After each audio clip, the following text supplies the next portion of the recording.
안녕하세요. 네, 가르치는 게 좋은 윤정쌤입니다. 네, 오늘부터는 세 차례에 걸쳐서 지속 가능한 교직 생활을 위한 교사의 목 관리 방법에 대해서 이야기해 볼까 해요. 우리가 평소에 대화를 나눌 때 쓰는 목소리의 크기보다 수업을 할 때는 훨씬 큰 목소리로 오랫동안 지속해서 이야기를 하게 되잖아요. 몇 시간씩 수업을 하기도 하고요. 그러다 보니까 교사가 가장 많이 걸리는 직업병 중 하나가 성대결절이기도 합니다. 그리고 저도 몇 년 전에 성대결절이 와서 고생하고 이비인후과를 길게 다닌 적이 있었어요. 그리고 사실 지금도 목 상태가 그리 좋은 건 아니에요. 몇 달 정도 이제 개학을 하고 몇 달 정도 수업을 진행하면 목이 막 아파오고 신호를 보냅니다. 그러니까 한번 성대결절이 왔음에도 불구하고 조금은 완화되었으면 조금 정신을 차리고 목 관리를 잘 하는 그런 부지런한 습관을 좀 들여야 되는데 그게 사실 잘 되질 않아요. 그래서 저 스스로에게도 좋은 목소리를 이제 가지기 위해서 그리고 아프지 않게 목을 잘 관리하기 위해서 그 습관을 잘 들일 필요가 있을 것 같아서 이 영상을 한번 제작해 보는 거고요. 그리고 다른 선생님들께도 도움이 될까 싶어서 이 영상을 제작하게 되었습니다. 네, 영상은 이 순서대로 업로드할 예정입니다. 일단 첫 번째로는요, 오늘의 영상이 이제 첫 번째 영상이 될 텐데요. 교사가 목 관리를 꾸준히 해야 하는 필요성, 왜 해야 하는가 하는 이야기를 해보려고 해요. 제가 교직 첫 해부터 목소리를 잃게 되면서 굉장히 고생했던 경험이 있는데 그 경험도 함께 나누면서 우리가 꾸준히 긴 시간 동안 교사로서 즐겁게 지속 가능한 교직 생활을 하기 위해서는 목 관리가 꼭 필요하다. 이 얘기를 저의 신세 한탄 같은 이야기와 더불어서 한번 진행해 보려고 합니다. 네, 두 번째는 좋은 목소리를 가질 수 있는 일상 속의 생활 습관에 대해서 안내해 드리려고 해요. 우리도 모르는 사이에 목을 망치게 되는 생활 습관들이 존재하는데요. 그런 게 어떤 건지, 그 좋은 목소리를 가지려면 어떤 생활 습관을 가져야 하는지, 이런 것들을 저희가 지킬 수 있는 범위 내에서, 그래도 좀 쉬운 범위 내에서 소개해 드리려고 합니다. 세 번째로는 매일매일 실천해 볼 수 있는 몇 가지 방법들을 통해서 강철 성대 만들기 루틴을 좀 안내해 드리려고 합니다. 제가 목이 너무 안 좋다 보니까 이런저런 방법을 진짜 많이 알아보고 발성학원까지도 다녀봤었어요. 근데 이제 발성학원에서는 나에게 맞는 목소리가 있고 그 소리를 찾아봐라면서 뭐 이러면서 계속 뭐 해본다든지 아니면 뭐 하품 발성법이라 해서 하면서 이렇게 뭐 소리를 낸다든지 굉장히 다양한 것들을 가르쳐 줬어요. 그런데 그게 일주일에 한 번 다니고 그 외에는 혼자 연습을 해야 되는데 그게 사실 또 좀 바쁘니까 그런 바쁘다는 핑계로 잘 되지 않잖아요. 게다가 조금 저같이 이해도가 부족한 학습자는 뭔가 혼자 할 때 그게 또 잘 안 되는 경향이 있더라고요. 그래서 그런 게 너무 어렵다 보니까 또 잘 안 하게 돼서 목소리가 그렇게 개선이 되는 효과를 잘 못 봤습니다. 사실 가장 좋은 건 진짜 그런 전문가 분께 조언을 받고 계속해서 트레이닝하고 내가 그것을 게으르지 않게 매일매일 연습하는 건데요. 그걸 생각하다 보니까 학원도 가는 게 굉장히 이런 뭐 코로나 시국에 쉽지 않은 일이고요. 일주일에 한 번 가서는 그게 개선도 안 되고 내가 매일매일 연습한다는 것도 사실은 저는 쉽지 않더라고요. 저는 좀 다소 게으른 편입니다. 그래서 그게 쉽지 않고 그러다 보니까 그리고 좀 어렵기도 했어요. 그러다 보니까 그냥 당장 내가 좀 실천할 수 있을 만한 방법, 단순한 방법이지만 그래도 입 주변의 근육이나 목 같은데 이런 데가 실제로 성대뿐만이 아니라 소리를 낼 때 이런 주변의 근육과 입 주변의 근육도 다 동원이 돼서 소리를 낸대요. 그래서 이런 주변들 근육을 풀어주는 연습, 이런 데도 다 풀어주는 연습.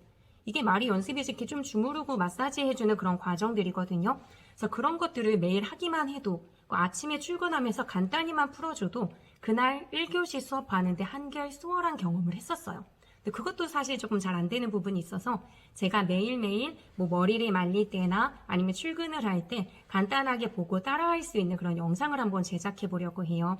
그래서 저 자신도 매일매일 하면서 연습하면서 좋은 기관에 다 풀어주고 수업하기 좋은 몸으로 만들어주는 연습을 해보려고 하고 이왕이면 그런 영상을 통해서 다른 선생님들도 참고하시고 도움이 되면 좋겠다 하는 생각이 들어서 세 번째 영상은 좀 따라하고 연습할 수 있는 그런 영상으로 한번 구성해 보려고 합니다. 네, 그러면 오늘은 교사의 목 관리가 정말 필요하다라고 하는 필요성을 좀 일깨워 드리는 그런 영상 이라고 하는 것을 빌미로 하여 저의 좀 목소리를 잃었던 신세한탄 이런 이야기도 함께 해보려고 합니다. 네, 아까 말씀드렸듯이 저는 교직 첫 해부터 목소리를 잃었습니다. 근데 제가 중학교, 고등학교, 대학교, 심지어는 대학 졸업하고 임용 재수, 삼수를 하면서도 계속 성가대 활동을 했었거든요. 근데 성가대 활동을 하면서 보면 보통 막 2시간, 3시간씩 연습하기도 하고 발표회를 준비할 때는 진짜 하루 종일 연습하기도 하거든요. 그리고 저는 임용 재수할 때도 삼수할 때도 발표회 준비하고 그렇게 막 노래에 열정이 많을 정도로 열심히 노래를 했던 사람이에요. 그렇기 때문에 그런 과정에서 한 번도 막 목이 쉬거나 목이 아팠던 경험이 없기 때문에 강철성대다 이렇게 생각을 했었어요. 심지어는 막 노래방 가서 2-3시간 막 부르고 노래방 금지곡이 됐을 것 같은 그 노래인데 소찬휘의 막 Tears까지 마지막에 진짜 막 열창을 하고 부르고 나와도 전혀 목이 아픈 그런 느낌이 없었거든요. 그런데 이런 얘기를 왜 해드리냐면요. 노래를 부를 때는 전혀 아무 문제 없던 사람이 교사가 되어서 말을 할 때는 1시간 정도만 얘기해도 막 잠기거나 목이 답답하거나 아픈 느낌을 받았다는 거예요. 제가 말을 할 때는 뭔가 발성이 단단히 잘못됐다라는 사실을 교사가 되고서야 알게 되었습니다.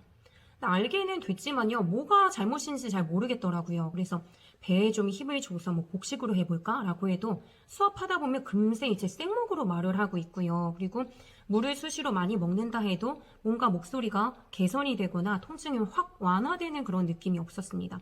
그러면서 그냥 계속 수업을 진행했어요. 한 2달쯤 되니까 목이 진짜 막 신호를 보내면서 너무 답답하고 아파지기 시작하더라고요. 그래서 수업을 하다가 막 진짜 막 킥킥거리면서 계속 기침이 멈추질 않아서 기침을 한다든지 그러다 보니까 막 눈물이 나오면서 막 사연 있는 여자처럼 막 이렇게 눈물을 훔치면서 수업을 하기도 했어요. 그래가지고 이러면 안 되겠다 뭐 이런 생각이 들지만 어떻게 방법이 없었어요. 그러한 가운데 제 취미생활도 하나 잃게 됐죠.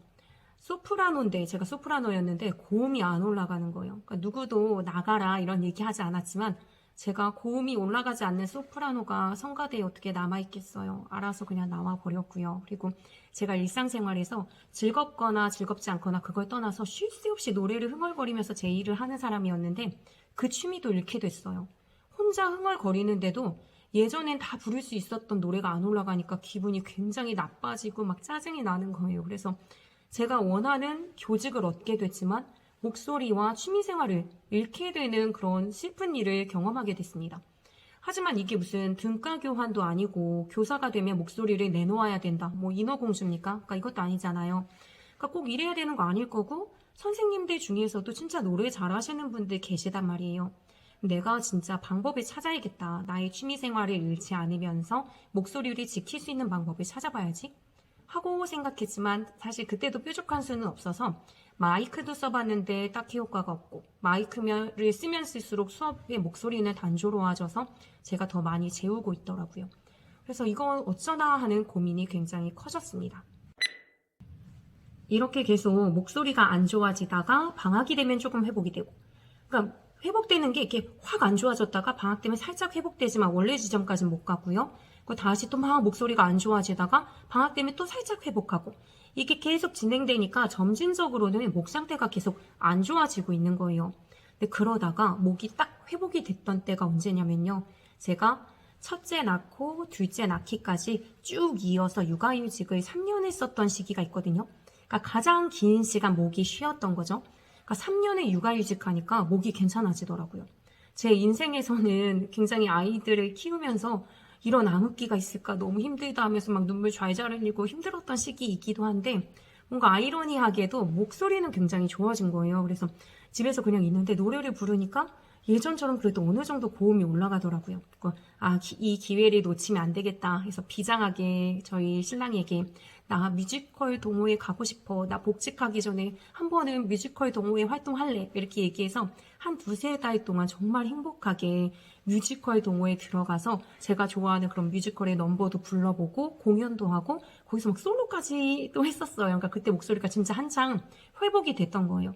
근데 그랬다가 복직하자마자 급속도로 또 안 좋아지기 시작하더라고요. 왜냐면 이제 육아와 교직 활동을 같이 해야 되니까 그게 너무나 저한테 힘들었었어요. 그러다 보니까 목소리가 그 이전과는 비교도 안 되게 막 수면도 부족해서 확 막 목소리가 안 좋아지더니 진짜 막 거의 목을 쓸 수가 없고 수업 내내 기침이 나와서 제가 그 해에는 수능 감독도 못 들어갔어요. 그냥 계속 기침이 나오니까 이건 분명히 민원감이다라는 생각이 공포스럽더라고요. 그리고 그때 이비인후과에 이제 진료를 받으러 갔을 때 수술까지는 안 해도 되지만 성대 결절이다라는 이제 판단을 해주시더라고요. 그래서 이제 수능 감독이 들어가지 않았었는데 이제 의사 선생님께서 그렇게 말씀하셨어요. 가능하면 목을 쓰지 마세요. 이렇게 얘기하시는 거예요. 근데 선생님들도 다 공감하시겠지만 교사가 어떻게 목을 안 쓰면서 일을 하겠습니까? 그러니까 어쩔 수 없어요. 전 목을 쓸 수밖에 없어요. 하고 막 되게 슬프게 나왔던 일이 있거든요. 우리가 목을 안 쓸 수는 없으니까 목을 쓰면서 그래도 목에 좋게, 목 상태를 좋게 유지할 수 있는 그런 방법들을 알고 실천하면 좋을 것 같아서 굉장히 많이 찾아봤었어요. 그래서 저도 이 방법들을 다 지키면서 생활하는 건 아니지만 그렇기 때문에 목 상태가 이렇게 됐죠. 네, 그렇기는 하지만 그래도 의식적으로 좀 지키려고 노력한 날은 한결 목을 쓸 때 수월함 이런 것들이 느껴지더라고요. 그래서 이런 것들을 다음 영상에서 한번 공유해 보려고 합니다. 목 관리를 꾸준히 하지 않으면요, 교사는 쉽게 성대 결절이 올 수도 있고요. 꼭 성대 결절이 아니더라도 목 상태가 안 좋으면 감기에 걸리거나 무슨 문제가 있을 때 다 목으로 와서 몸이 굉장히 안 좋아짐을 느끼더라고요. 그럼 우리가 즐겁게 교직 생활을 할 수가 없잖아요. 그래서 지속 가능한 교직 생활, 즐거운 교직 생활을 하기 위해서는 목 관리 잘 하는 게 꼭 필요할 것 같습니다. 그래서 다음 시간에 제가 한번 정리해서 영상을 올릴 거예요. 그래서 좀 기대해 주시면 좋을 것 같고요. 다음 시간에 그러면 좋은 영상으로 만나도록 하겠습니다. 안녕.